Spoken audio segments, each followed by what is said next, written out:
Hello friends, आप देख रहे हैं नेक्स्ट 9 टीवी न्यूज और आप सभी के साथ मैं हूं आप सभी की दोस्त और आप सभी की होस्ट वंदना सेनवाल। आज हम करने वाले हैं बातचीत स्टार प्लस पर टेलीकास्ट होने वाले मोस्ट पॉपुलर और आप सभी के फेवरेट शो ये रिश्ता क्या कहलाता है के बारे में। आज हम इस शो के बारे में कुछ खास बातचीत करने वाले हैं, तो वहीं इस शो से जुड़े हुए कुछ ऐसे राजों का खुलासा भी आप सभी के सामने मैं करने वाली हूँ, जो कि जल्द ही मेकर्स आप सभी के सामने टेलीकास्ट कर सकते हैं। असल में शो ये रिश्ता क्या कहलाता है में सभी दर्शकों ने देखा होगा कि किस तरीके से विद्या माधव पोद्दार अब अभीरा का साथ देते हुए नजर आए, फिर चाहे वो दादी सा के खिलाफ जाने में हो, घर में होली के लिए गुजिया बनाने में हो, या फिर किसी और के साथ लड़ाई झगड़े करने में हो। यहाँ पर दादीसा का ये भी कहना होता है कि विद्या अब अपनी बहू की भाषा बोल रही है। हालांकि दादीसा ने ये भी कहा कि दादीसा ने ये देखा था कि एक पति अपनी पत्नी की भाषा बोलता है, लेकिन एक सास अपनी बहू की भाषा बोल रही है, वो दादीसा पहली दफा देख रही हैं। आप सभी की जानकारी के लिए बता दिया जाए कि इस शो का अपकमिंग एपिसोड, अपकमिंग ट्रैक असल में काफी इंटरेस्टिंग होने वाला है, क्योंकि इस शो के अपकमिंग एपिसोड, अपकमिंग ट्रैक में सभी दर्शकों को देखने को मिलने वाला है कि किस तरीके से इस शो की पूरी कहानी बदलते हुए नजर आती है, जहां पर कि चारू को इस बात का पता चलता है कि देव शेखावत शादीशुदा हैं, तो वहीं देव शेखावत अपनी चुप्पी तोड़ते हुए नजर आते हैं और यहां पर चारू के सामने अपने बच्चों का भी यहां पर खोलते हुए नजर आते हैं। एक राज जिसे जानने के बाद हो जाती है चारू काफी ज्यादा हैरान। आखिरकार कौन सा राज है जिसे कि देव शेखावत सिर्फ और सिर्फ चारू को बताना चाहते हैं, जाने आप हमारे साथ हमारे इस खास रिपोर्ट में। स्टार प्लस पर टेलीकास्ट होने वाले मोस्ट पॉपुलर और आप सभी के फेवरेट शो ये रिश्ता क्या कहलाता है इन दिनों एक हाई वोल्टेज ड्रामे के साथ आगे बढ़ रहा है। इस शो के हाल के ट्रैक को तो सभी व्यूअर्स कर ही रहे होंगे फॉलो, तो वहीं शो का अपकमिंग एपिसोड, अपकमिंग ट्रैक असल में होने वाला है बेहद दिलचस्प शो ये रिश्ता क्या कहलाता है में सभी दर्शकों को देखने को मिला ही होगा कि किस तरीके से इस शो की कहानी काफी इंटरेस्टिंगली मेकर्स व्यूअर्स के सामने पेश करते हुए नजर आ रहे हैं, जहां पर कि ना चाहते हुए भी दादीसा को अभीरा की बात माननी पड़ी। जहां मनीष गोयनका बिन बुलाए पोद्दार हाउस में आ गए, तो वहीं दादीसा को भी मनीष के साथ ये होली खेलनी पड़ी, जहां पर कि दादीसा खुद ही अपने नियम और कायदे कानून को तोड़ते हुए नजर आई। यहाँ पर अगर विद्या की बात करें तो विद्या भी अपनी बहू अभीरा के लिए दादीसा से लड़ते झगड़ते हुए नजर आई, जहां पर कि विद्या एक बार फिर से दादीसा के खिलाफ हो गई और अभीरा को सपोर्ट करने में विद्या ने बिल्कुल भी कंजूसी नहीं की। विद्या का कहना ये था कि अगर दादीसा भांग पीने पर अभीरा को डांट रही हैं, तो फिर यहाँ पर दादीसा को तो रूही को भी डांटना चाहिए। हालांकि दादीसा का कहना ये था कि रूही छोटी है और अभीरा बड़ी, जो बड़े करेंगे वही तो छोटे सीखेंगे। अब ऐसे में यहाँ पर काफी ज्यादा मनमुटाव चलता है दादीसा और विद्या के बीच में। असल में इस शो में आप सभी ने ये तो देखा ही होगा कि जहां चारू और देव एक दूसरे से अपने फीलिंग को शेयर कर चुके हैं, जहां चारू देव शेखावत को ये बताते हुए नजर आ चुकी है कि चारू करती है देव शेखावत को पसंद, तो वहीं देव शेखावत भी चारू से ये बात कहते हुए नजर आए कि फीलिंग्स ना सिर्फ चारू के मन में है, बल्कि फीलिंग्स तो देव शेखावत के भी मन में है। लेकिन जब से देव शेखावत ने चारू को ये बात की है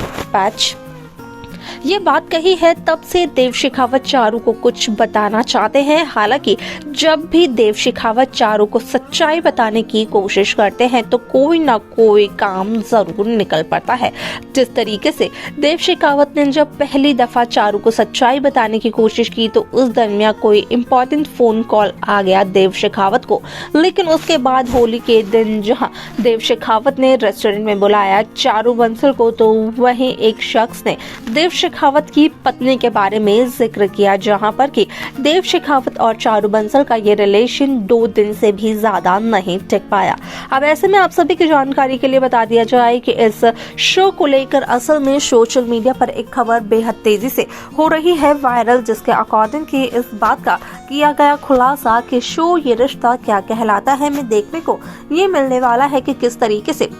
इस शो की पूरी कहानी बदलते हुए नजर आएगी, क्योंकि पता ये चलेगा कि यहाँ पर देव शेखावत तो असल में चारू बंसल के साथ एक मजाक कर रहे थे, और यहाँ पर देव शेखावत जहाँ चारू का टेस्ट लेने की कोशिश कर रहे थे तो वहीं देव शेखावत के उस टेस्ट को क्लियर नहीं कर पाई है चारू, और हो चुकी है फेल, यानी कि चारू बंसल, और यहाँ पर देव शेखावत का रिश्ता आगे नहीं बढ़ सकता है। यहाँ पर असल में देव शेखावत चारू बंसल को खुद ब खुद ये कहते हुए नजर आते हैं कि असल में देव शेखावत के बच्चे भी हैं। ये सुन करके यहाँ पर चारू हो जाती है काफी ज्यादा हैरान कि देव शेखावत का कोई बच्चा नहीं बल्कि देव शेखावत के तो बच्चे हैं। अब ऐसे में यहाँ पर देव शेखावत इस बात का खुलासा करते हुए नजर आते हैं कि असल में यहाँ पर देव शेखावत के बच्चे तो जरूर हैं, लेकिन वो सारे के सारे बच्चे अनाथ आश्रम में रहते हैं और देव शेखावत उसे अनाथ आश्रम में डोनेट भी करते हैं। अब ऐसे में यहाँ पर उन बच्चों की वजह से सभी को यही लगता रहा कि शायद से देव शेखावत मैरिड है, उनकी पत्नी कभी भी उनके साथ देखने को नहीं मिलती है। यहाँ पर सिर्फ और सिर्फ एक गलतफहमी है जो कि यहाँ पर देव शेखावत के बारे में ये बातें अफवाहों की तरह उड़ाते हुए नजर आ रही है। इस एपिसोड में आप सभी को देखने को मिलने वाला है कि किस तरीके से शो में यहाँ पर फाइनली चारू कहीं ना कहीं देव शेखावत पर यकीन करने की जहां कोशिश करते हुए नजर आती है, तो वहीं देव शेखावत का कहना होता है कि एक अनजान शख्स की बातों पर यकीन कर चारू ने काफी बड़ा यहां पर शक किया असल में देव शेखावत पर, और देव शेखावत चारू बंसल जैसी लड़की के साथ अपना यहाँ पर फ्यूचर नहीं निकालना चाहते हैं, अपनी जिंदगी नहीं गुजारना चाहते हैं, जो कि बात बात पर देव शेखावत पर शक करेगी। वैसे में यहाँ पर सभी दर्शकों की जानकारी के लिए बता दिया जाए कि इस शो में सभी दर्शकों को ये भी देखने को मिलने वाला है कि किस तरीके से इस शो की पूरी कहानी बदलते हुए नजर आती है, जहाँ पर कि इस बात का भी खुलासा कर दिया जाता है कि असल में यहाँ पर चारू बंसल कर सकती है लव मैरिज। हालांकि नए रूही और नए रोहित की एंट्री होली के त्योहार के समय पर हो चुकी है, जहाँ पर कि नए रूही और नए रोहित ने जब यहाँ पर अभीरा के साथ अपनी कलाकारी की, तो उस दरमियान जब अरमान ने ये कहा कि अरमान और अभीरा का रिश्ता सिर्फ और सिर्फ प्यार पर टिका है, तो उस दरमियान काफी ज्यादा बुरा लगा असल में रूही को, जहां पर कि रूही ये तक कहते हुए नजर आई मनीष गोयनका से कि अगर वो किसी को सबसे ज्यादा मिस करती है तो वो है रूही की अक्षरा मासी, जिनसे कि रूही ने गोयनका परिवार के सभी सदस्यों ने अपने सारे रिश्ते नातों को तोड़ दिया था सालों पहले। यहाँ तक कि किसी को ये भी नहीं पता है कि असल में अभीरा जिन पर सभी को इतनी ज्यादा दया आती है, जिस पर इतना प्यार लुटाया जाता है, वो और किसी की नहीं बल्कि यहाँ पर अक्षरा की ही बेटी है, जहाँ पर कि अक्षरा अभिनव को काफी ज्यादा माना करते थे स्वर्णा और मनीष। वाला शो में काफी सारे interesting twist, interesting track makers viewers के सामने पेश करते हुए नजर आ सकते हैं, लेकिन देखना ये दिलचस्प होगा कि मेकर शो के अपकमिंग एपिसोड में कौन सी कहानी को पेश करने वाले हैं। तो देखा आप सभी ने कि किस तरीके से शो ये रिश्ता क्या कहलाता है कि कहानी काफी इंटरेस्टिंगली आगे बढ़ते हुए नजर आई, जहां पर कि साफ तौर पर देखने को मिला कि असल में इस शो में एक नई कहानी की हो चुकी है शुरुआत, जो की है देव शेखावत और चारू बंसल की। क्या कुछ होगा शो के आगे के एपिसोड में, देखना असल में होगा ये बेहद दिलचस्प। लेकिन आप कैसी कहानी देखना चाहते हैं, आप हमें कॉमेंट कर अपनी राय बता सकते हैं। साथ ही साथ इस शो की बाकी लेटेस्ट अपडेट्स को पाने के लिए आप सब्सक्राइब करना ना भूलें नेक्स्ट 9 टीवी न्यूज।